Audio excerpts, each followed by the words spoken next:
Dans cette vidéo, je vais vous partager mon point de vue en ce qui concerne le stockage des données sur les applications de l'écosystème Apple. Pour faire cela, on peut utiliser deux frameworks différents. On a d'un côté Core Data et d'un autre côté Swift Data. Du coup, dans cette vidéo, on va commencer par faire une petite présentation de ces deux frameworks. Ensuite, on va pour chacun d'entre eux annoncer leurs points faibles et leurs points forts. Et je finirai par vous donner mon avis personnel sur ma petite préférence entre les deux. Allez, c'est parti, on y va.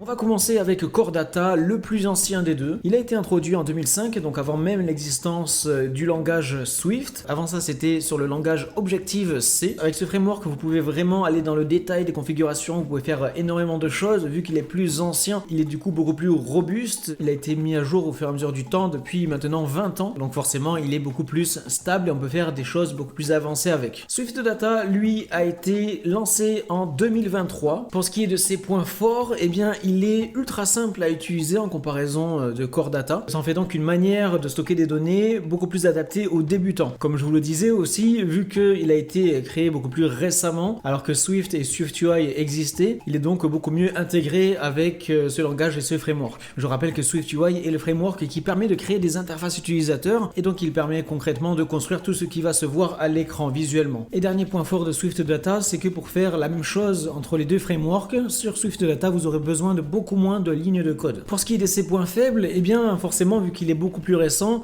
il est beaucoup moins optimisé, il y a donc beaucoup moins de ressources aussi pour se former là-dessus. Même si dans mon cours complet on crée des applications avec Swift Data, lien en description si vous voulez l'essayer gratuitement. Et du coup deuxième point faible, comme je le disais au début, pour faire des choses très avancées sur des projets très complexes, vous aurez moins de possibilités de ce côté-là comparé à Core Data, dû à son ancienneté bien sûr. Et maintenant pour ce qui est de mon avis personnel, lequel des deux je préfère, eh bien je dois dire que je vais préférer quand même Swift Data, même si j'ai déjà créé et publié une application sur l'App Store qui était faite en Core Data. Là, de plus en plus, j'essaye de créer des applications avec Swift Data, notamment pour sa simplicité grandement accrue. C'est notamment beaucoup plus rapide de créer un système de stockage dans une application avec Swift Data. Donc ça, c'est ma préférence et donc je vais vous recommander, vous aussi, si vous êtes débutant, surtout de commencer à apprendre Swift Data plutôt que Core Data. Même si ça peut être quand même bon d'apprendre les deux, au moins de voir comment les deux fonctionnent dans les grandes lignes après par la suite. Mais vraiment commencer par Swift Data, c'est mon conseil personnel que je vous donne. Donc encore une fois, n'hésitez pas à rejoindre mon cours offert. Ça va vous donner des solides fondations dans la création d'applications sur l'écosystème Apple. Donc surtout n'hésitez pas, c'est gratuit. Et derrière, si vous êtes satisfait, vous pourrez, si vous le désirez, rejoindre le cours complet. Et du coup, c'est tout pour cette petite vidéo. N'oubliez pas de laisser un like, de vous abonner à la chaîne. Et je vous dis à très bientôt pour une prochaine. Allez, salut!